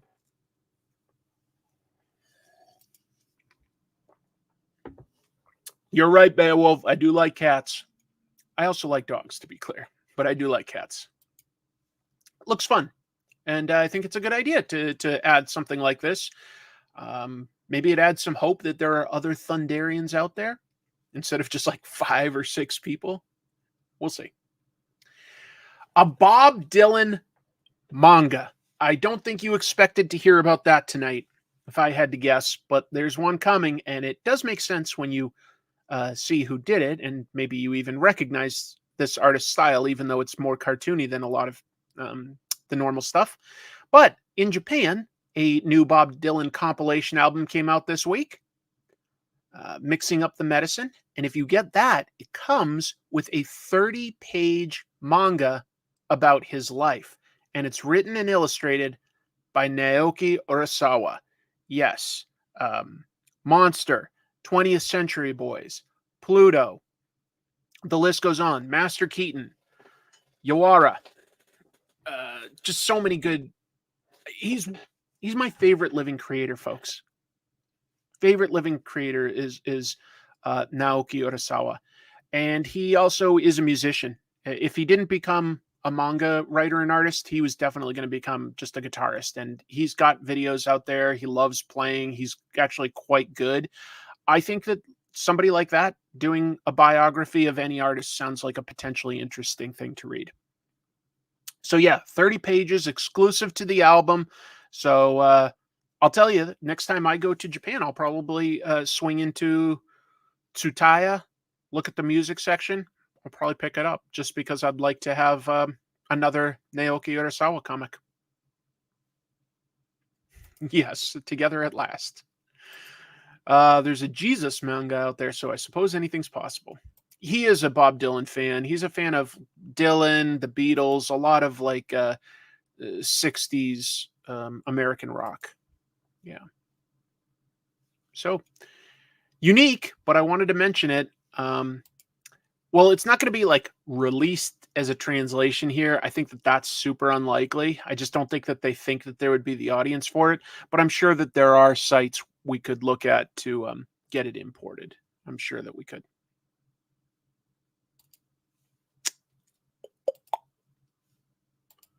Think we'll ever get an Oppenheimer manga? Anything's possible, I guess. As long as I'm talking about manga, there's going to be some new manga comic versions of several Studio Ghibli movies. So, for instance, these are all up for pre-order on Amazon these days as one place you could look for it. What it does is it takes the frames and it adds like dialogue. It turns them into panels, makes a comic out of the actual movie frames. So we've got like My Neighbor Totoro, collects all of the film comics into a 584-page deluxe hardcover, $30. Sounds reasonable to me. Kiki's Delivery Service, again, $30 for 584 pages. Also, I thought this one was interesting. Architecture and Animation. Now that's 192 pages, but what it is it's just got concept art, sketches, background paintings, all talking about what they do to create the architecture in their animated films. Having been to the Ghibli Museum, I will say there's some really interesting rooms that show that process as well. So having that in book form just sounds great. That sounds great. I feel like that's a steal, right? $30 for a hardcover, almost 600 pages. Maybe, I mean, this was originally designed, of course, to be a movie, but if you've looked at these, they're really pretty. You know, like the colors really pop. They're really. It's an interesting idea. It's pretty cool. It's pretty cool. You know, it's a different type of storytelling. You're not wrong there because you're not. It was never like intended to sort of go from this panel to this panel, like space wise. But it's not bad. It's interesting and it's pretty in its own way. It's pretty in its own way. And $30 is not that much, even if you just wanted to look at pictures of the of the movies. James Tynion had some huge news this week. He is starting, or he did start, a production studio. If you've read his comics, he usually has a logo in here that says Tiny Onion. I don't know if I can even. Are you guys even able to see that? It's right there. Anyway, that's just the name of his imprint, right? But he's actually started a. Yes, EJ, they did. They just had them as individual volumes, and what you can do now is you can get all of them in one hardcover. It's basically an omnibus, essentially. Let's see. So, James Tynion's expanding his Tiny Onion brand into an independent production house. What does that mean? So, he's the CEO and founder of the venture. There are several editors and business people involved. Here's a quote, though. Over the last 12 years, I've watched the comics industry from the inside. Now I have the chance to take everything I've learned and test out every way to make it even better, not just for me, but for the generation of creators coming up behind me. Essentially, this company is going to function like a book packager. It's going to manage Tynion's creations for other outlets, you know, like adaptations and stuff, and also work with other creators to develop their project through his banner. So it's just sort of yeah, it'll package the ideas and it'll probably continue to sell to like places like Dark Horse and DC and Boom, but I think that they'll also be looking to potentially adapt that into, you know, like film and things like that. Tiny Onion, there better be a Shrek comic. James has layers. Clever. That's a good one. Hello, Tari. All right, moving on. We've got a few more pieces of news. I didn't expect this to come across my plate. The EC Comics brand is coming back. EC Comics, I think a lot of us that love comics definitely are familiar with, 1950s especially, had a lot of fantastic horror and sci-fi comics under the EC Comics brand. So Oni Press has partnered with the William M. Gaines Agent Incorporated. William M. Gaines is the guy that, ran EC Comics. His estate still owns the rights to that brand, but Oni Press is going to publish these. So yeah, they partnered with the rights holders, and they're going to launch all new stories. This isn't reprints. This is new stuff with this brand. Could be a good idea, depending on, of course, like the creators. So the first book from the new line will be Epitaphs from the Abyss, a horror title. That comes out in July. And then we've got this sci-fi comic, Cruel Universe, that comes out in August. I like that cover, by the way. I'm not sure who did it, but I like it. The new comics will keep the anthology format with the creative teams rotating in and out, but they did announce a bunch of new people that will be working on these books. Some of the writers, folks like Jason Aaron, Brian Azzarello, Rodney Barnes, Chris Condon, Matt Kint, great names, cool. Artists, some of them that were announced, Leah Max, Malachi Ward, Dustin Weaver, some really talented people. It's a good idea. It's a good idea. I am definitely surprised that no one thought to potentially revive the EC Comics brand until now.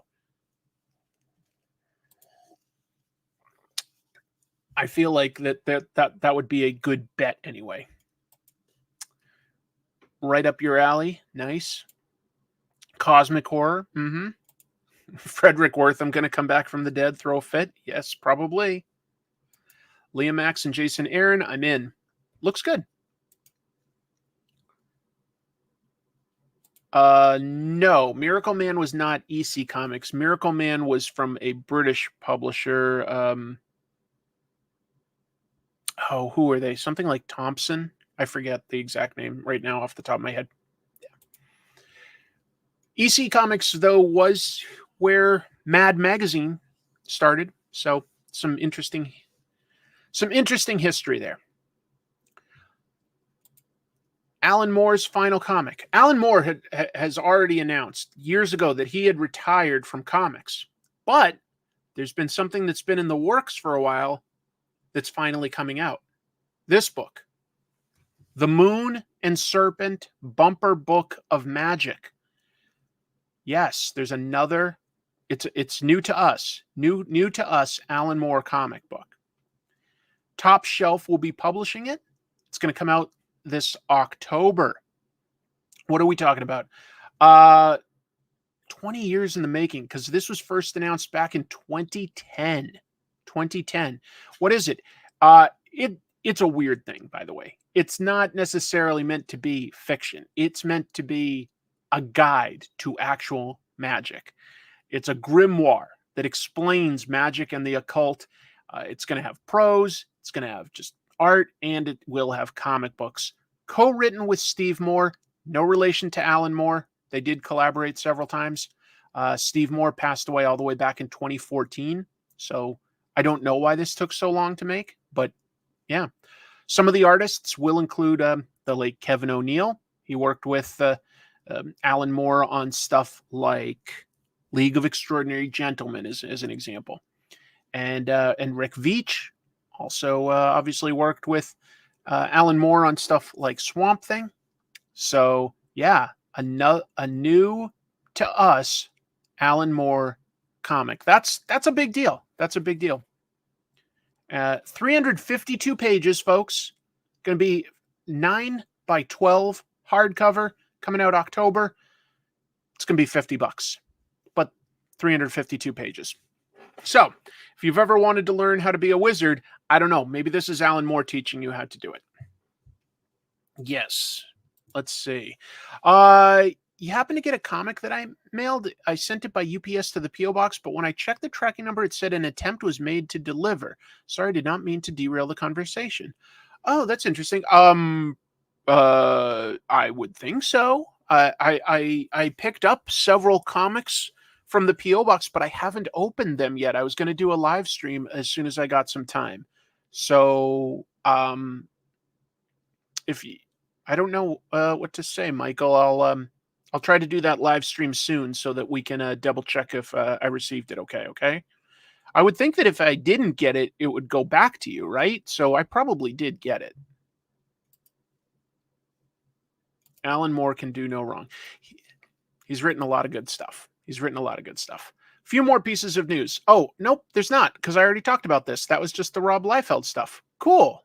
Well, then let's take that out and add a camera so that I can go over some of the comics that came out this week. It's no bother at all. I'm always excited to check out new comics that folks send into the P.O. Box. Thank you very much. Appreciate it. So I'll plug this little guy in, and let's see what we can do in terms of looking at some comics. I just want to be able to show you what I get to see. Present extra camera. I'm going to zoom in a little.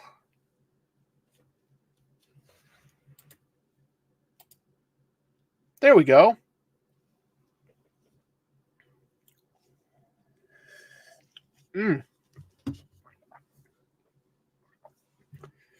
A new issue 1 of Blue Book came out. And that's written by James Tynion with art by Michael Avon Oeming.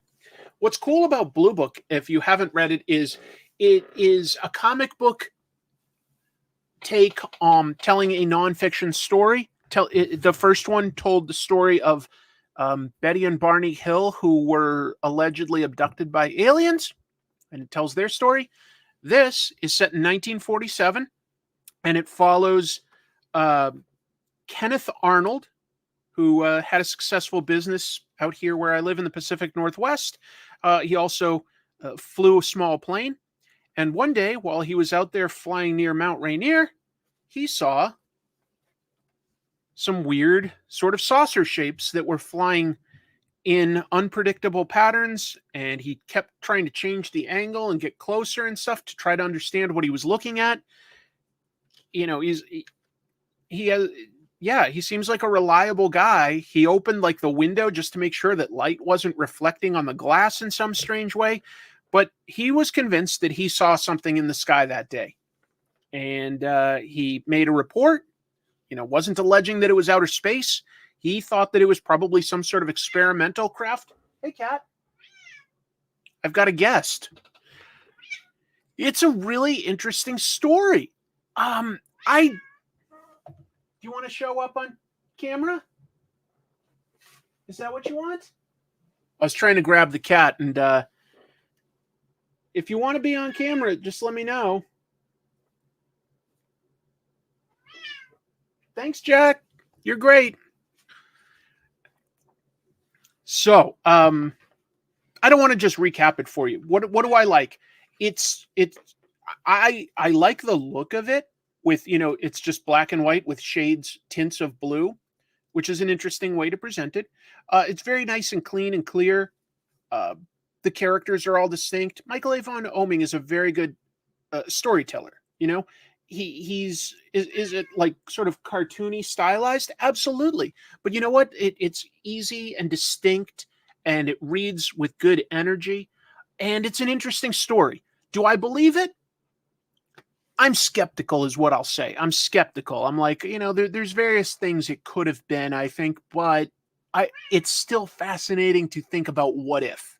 It really is. Hey, do you want to come over here and be on my lap or what? Hey. Or do you not want to be on camera? Buddy, what are you doing? Give me a sec. My cat is he's sort of biting some of my comics. I don't want him to do that. Hold on. Hey. Are you being good? You're purring. You think you're being good. You guys probably haven't seen Jack in a while. He was just a tiny little baby the last time he was like showing up on camera. Hi. He's a big guy now. Do you want to say hello? Hello. I love you, bud. Can you go upstairs and play with your sister? Can you do that for me? See ya.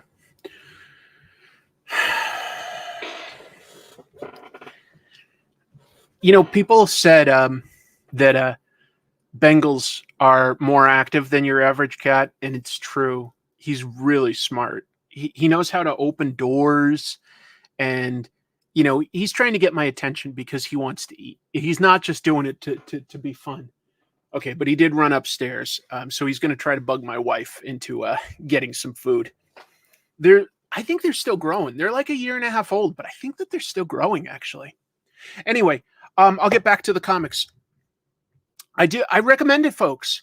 If you've liked a show like X-Files, yes, Blue Book is sort of that same type of story.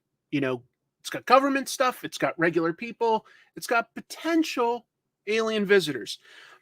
But what's really interesting is that this has got accounts by real people, okay? And it talks about what was going on in society. I mean, this was 1947. The first thing people would think of was not aliens, okay? It was an unidentified flying object. The Air Force and the FBI investigate because they're like, okay, let's see. They note that it's a credible witness. But it definitely also seems to be the beginning of a lot of people latching on to this because this guy's story was printed in a newspaper, and a lot of people are like, oh yeah, I think I saw something too. And it's like, could they really all have seen it? Well, if it was real, then yes, probably a bunch of these accounts, if not all of the accounts, are real. But if not, it means that it was something where people want to be noticed or recognized, you know? So that's interesting too. There's a meta narrative to this where you can read between the lines and go, you know, it's fascinating that, you know, some ordinary people may just want to get noticed. They may just want to be, I don't know. I thought you said there wasn't going to be a guest this week. Right. The guest is my cat. Wasn't there a TV show called Blue Book? There may have been. If there is, I have to admit, I don't know what it is. Yeah. Yes. Actually, to be clear, I have. Do I think that it was, you know, an alien or something? No, I don't.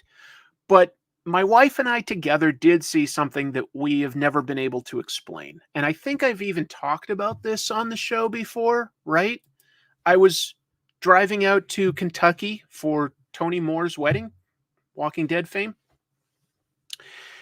We were just on a long stretch of highway. Nobody, no one around. It was late at night. It was dark. And we saw a light moving across the sky. And we were like, since nothing else was going on, we were like, you know, you see that? Yeah, I see that. Is that a plane? Because it's not blinking, you know, like usually a plane has blinking lights. No, it's not a plane. Could it be a helicopter? Open the window. No, we don't hear anything. And then it like we because it wasn't moving in quite a normal fashion, we literally pulled over and paused and looked. And then it started like changing direction. Like, but not like slowly like a turn. Like it made like 90-degree turns and went like far and close. And I don't know what that could have been.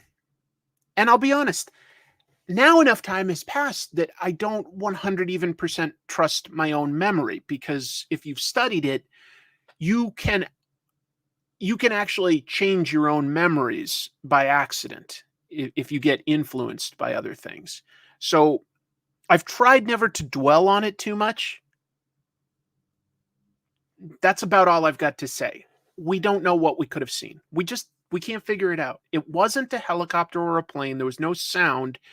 It couldn't have been something like just a balloon or something, because we were driving down the highway for quite a while at, you know, like 60, 65 miles an hour. We would have either passed it or it would have passed us, something like that. And instead it just stayed sort of in the sky, but then it like went far away and came back. I don't know what it was.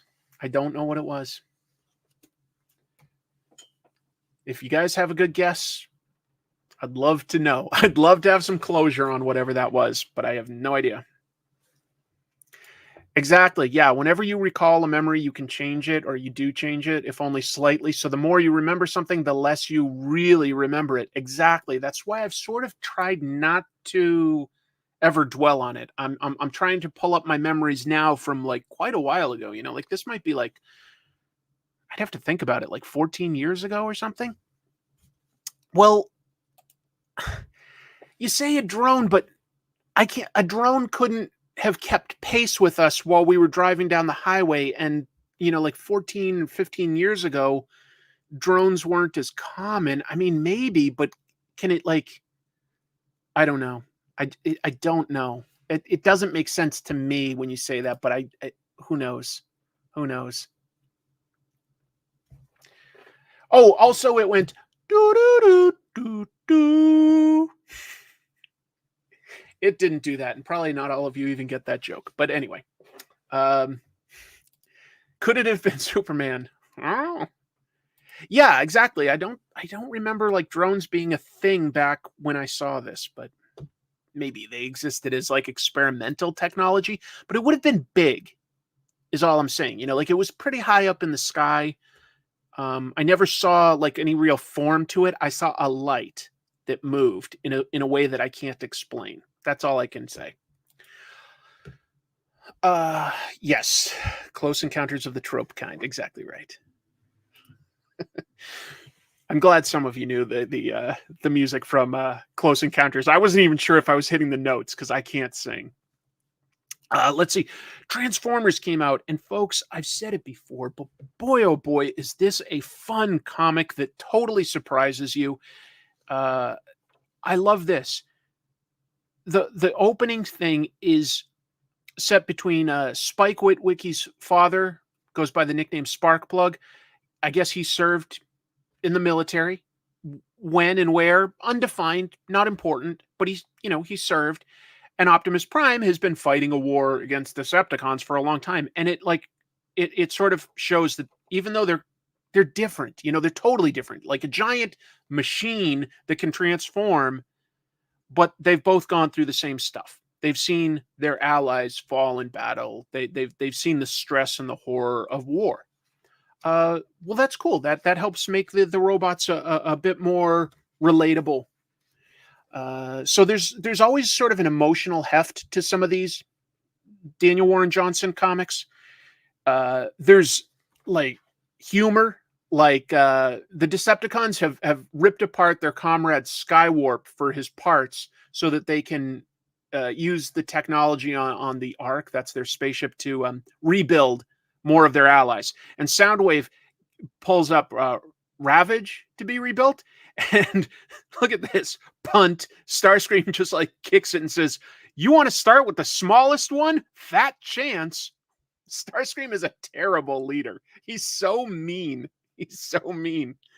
And then they rebuild like Thundercracker, and he's like, "Oh my God, Skywarp, what evil Autobot did this to you?" And Starscream's like, "Never mind all that." There's some great scenes here with action. The one I really liked was this. There's actually two that are really cool.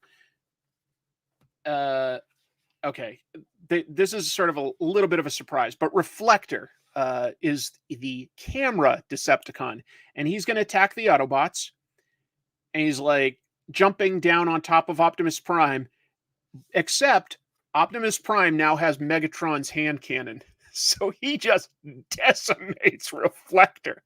That's more intense than what you got on the cartoon, so that's what makes it a little different.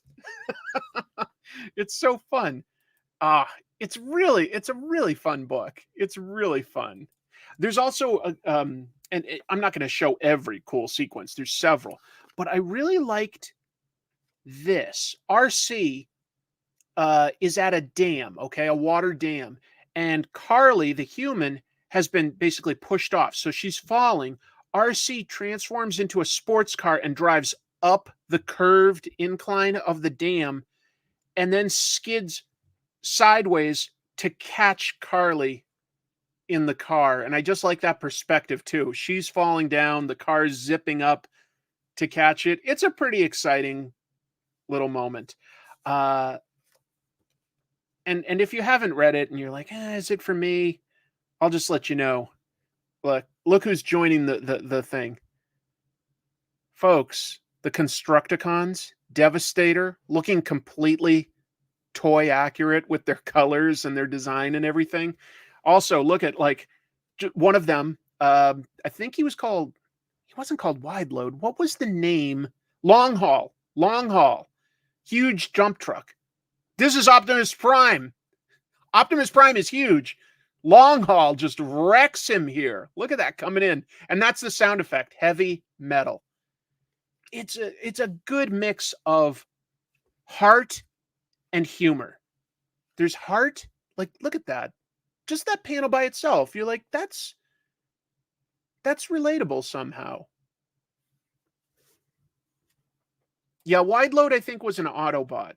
But anyway, so I'm just giving you a glimpse of some of this stuff to say, if you haven't read it, this book is surprisingly good. If you have been like, I didn't like the Transformers movies, or I never watched the cartoon or had the toys, you're still going to like this comic. I really think you are. It's something special.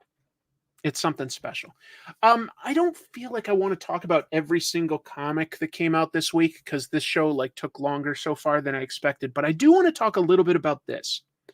This is a one-shot manga called Goodbye Eri, and I know several of you have read this because I saw the recommendation in the chat at one point. Zooming out a little. Who's this by? Tatsuki Fujimoto. Tatsuki Fujimoto, pretty famous for Chainsaw Man, but has also done some interesting one-shot things. It wasn't that long ago I talked about his one-shot Look Back. Surprisingly emotional. Well, this is no exception. This also is emotional. And I'll say, Tatsuki Fujimoto is a little nihilistic. He tells some pretty dark stories. Chainsaw Man is shonen. It's kind of dark sometimes. It's pretty dark. Goodbye Area is a little bit similar. Briefly, a middle schooler is asked by his mother to film her because she's dying from cancer and she wants her final moments all documented. Okay. We get to see basically what he's filmed until like we see that he's shown it at school. He showed it at school to his classmates. And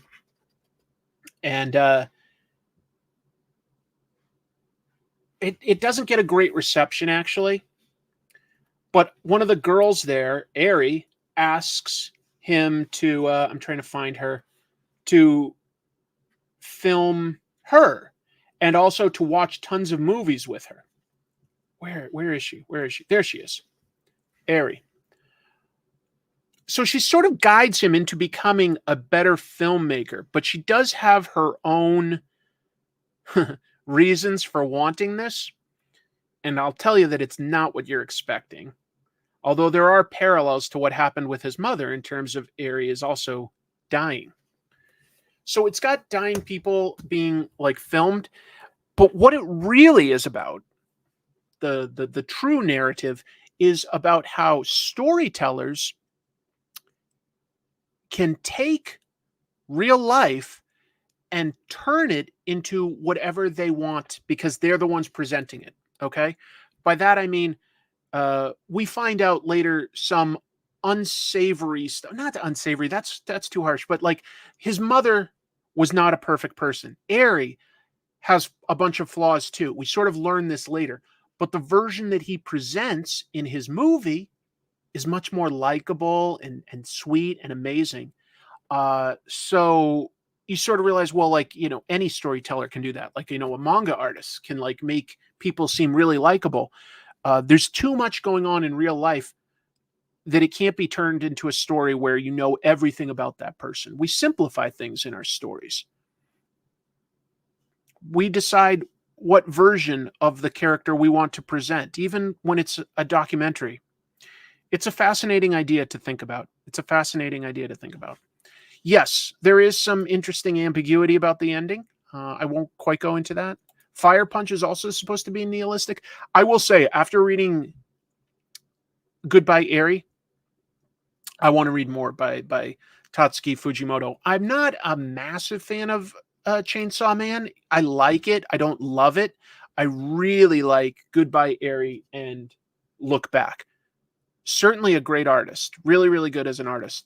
Interesting storyteller. I'd love to see more of these sort of like one-shot ideas. Like, and I say one-shot as in it's like just like one complete story that he like just takes time to do. You know, there's no multiple volumes, but that's not nothing. Look at how thick that is.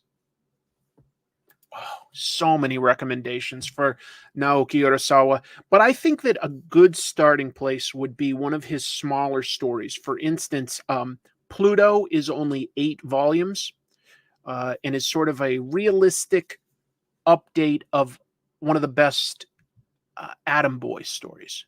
Okay, so Pluto is a great starting point, but I don't think you'd go wrong with any of them. I also think Monster's a pretty epic but grounded story. Doesn't have any sci-fi or supernatural elements to it. It's a thriller.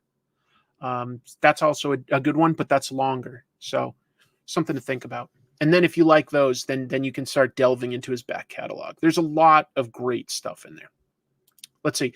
I love how Goodbye Eri emulates the film itself in its paneling. There's some really interesting art choices panel to panel. For instance, a lot of times if it's something that's shown on camera, and I don't know how well my camera is going to get this, it does sort of an effect where it's doubled slightly. So it's almost like it's just a little fuzzy or something. It's an interesting choice. It's an interesting choice. There were some other interesting books this week. I did like the Superior Spider-Man issue of the month. I didn't love the Batman Joker year one. Creepshow is like a one-shot with werewolves that I kind of expected more out of because I usually love Joe Hill. I thought it was only okay. Masterpiece has some really funny characters building up to a heist piece. The Deviant is sort of losing me. I just don't feel like I connect too well with the main characters, but I do like sort of serial killer mysteries, so it's not bad. But Goodbye Area was the find for me this week. And then in terms of like the best reads of what came out weekly or monthly, whatever you want to call it, but this week, Blue Book and Transformers are the two that I really do recommend over everything else. Let's see. Hold on, I've got some questions. Is Madam Web really that bad? Well, again, on this channel, you can find my review of it, and I think that I outline my thoughts on what the main problems are pretty well there. I don't think it's just the script, to be honest. I think that there are some strange pacing and editing issues that I would say are more of a thing that the director should have been responsible for ultimately. The script isn't great, but honestly, the starting point, the characters, not great. There are things that I can compliment, but I don't want to get bogged down in it. It's not a great movie. Let's see. I got to get that Blue Book. I grew up right near there. Yeah, it's right in my backyard, so that's kind of interesting. Look Back is also getting an animated movie. Oh, no kidding. That's interesting. That's interesting. I picked up Ed Brisson's The Displaced. It's very good. Oh, I did hear that was coming out, but I didn't pick it up. That's nice to hear. Yes, he is continuing to write after issue 6, also doing the main covers, but we don't know what will happen after the second arc. No, don't know. I will look into Blue Book. Seems pretty cool. I think it's really, really interesting. History told really, really easy to read way. Vengeance of the Moon Knight has spectacular artwork by Alessandro Capuccio. Wow, there's a lot of Italian and Spanish artists working in mainstream American comics now. Is your Madam Web review spoiler free? The beginning is. I sort of give my overall thoughts and say that I don't recommend it, and then after a few minutes I make it very clear by saying, like, from here on I'm going to talk about spoilers. So you can start and get like a few big ideas, and then I go a little bit more into the spoilers. No, it was. I like doing the episodes comparing comics to film. That is interesting. There wouldn't have been a whole lot to say about this because none of the story is based on a comic. The characters are. So I'd be like, oh, Ezekiel Sims first appeared here. The version in the movie isn't that much like the comic because of this. Julia Carpenter was this Spider-Woman. She appeared in this issue. This doesn't really reflect. Sorry, I'm having trouble like getting the focus to work. There we go. Anyway, I just didn't have a whole lot to say, essentially, if that makes sense. Picked up Avengers 1 at a flea market. Is it worth anything? It depends. There are reprints out there, so you'd have to look really close. If it truly is issue 1 from 1963, I don't know, somewhere near there. Yeah, even in rough shape, it'll be worth something. Probably not a lot. Have I seen the 22 movie After Sun? No, I don't think I've even heard of it, to be honest. I'll try to remember that. After Sun. Madam Web was a character based on Stan Lee's wife, so there's a sweet element to this. Was the actual character based on his wife? I know that Joan Lee did voice it in the 90s animated show. I didn't remember if she was based on her or not. I'd have to... Yeah.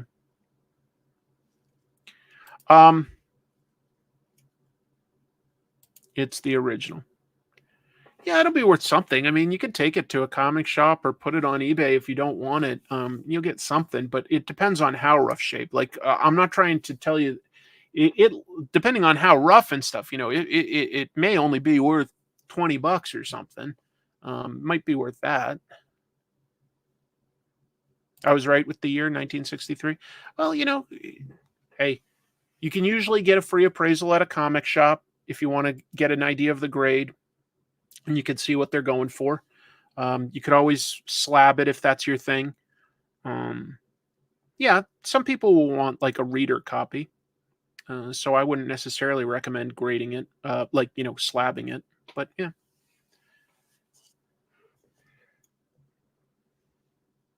My local comic shop has a shiny Charizard card. Well, I know where I'm breaking into next week. Just kidding. Now I'm going to get arrested. Yeah. So the news definitely took longer than I expected. I was hoping to have some time to draw, but we're kind of out of time because I couldn't get a whole lot done before I really need to make a dinner. I penciled something. I light boxed it to sort of clean it up. There's an idea. It was going to just be sort of like a Radiant Black gag where Marshall is working at the comic shop. I was just going to ink that, but maybe some other time. And I think I still have one. Oh, yeah. Like I did this on a previous live stream, but we've been so busy with interviews, I haven't done it. Like I drew like, sort of for a G.I. Joe cover, I was going to have like Stalker sneaking up in the jungle on a Cobra Trooper, but then also have like Zartan in the deep background aiming at Stalker. I thought that just looked like fun. I was having fun inking that. I'd love to finish that up, but just been way too busy. Yeah, just got to work on the next comic tropes. Pretty soon, Jim and I will have that episode of Trash Movie Bonanza up. I'm sure that's coming really soon. Maybe next week I'll have some time to draw. It just honestly, like, just the news kept coming, like I don't know what out of that I could have easily dropped. I wanted to talk about the Marvel and DC omnibuses. I wanted to talk about the Fantastic Forecasting, EC Comics coming back, Alan Moore coming up with another comic book. There was a lot of important stuff, but I had a great time. I really appreciate you all being here. If you're curious, I did put that Madam Web review on this channel. And if you feel like you aren't getting alerted for this or comic tropes, my biggest advice is beyond hitting subscribe. Unfortunately, you also need to hit the bell on the page, and that will notify you when there's a new episode. Otherwise, it's not necessarily you. It could be like just how often you watch content versus how often content from a channel comes out. YouTube may not recommend something you're subscribed to. Crazy. So, yes, I will sketch him in, but not right now. I'm going to take off. I had a great time talking to everybody tonight. This was a really fun show. I had a good time, and hey, you got to see my cats show up, or at least Cat Jack showed up for a cameo. I will see you in a week, and until then, what do I tell you? Oh yeah, keep reading comics. Boop, boop, boop. You got 3. Can't beat that. 3 is the best. 3 is the highest number, I believe.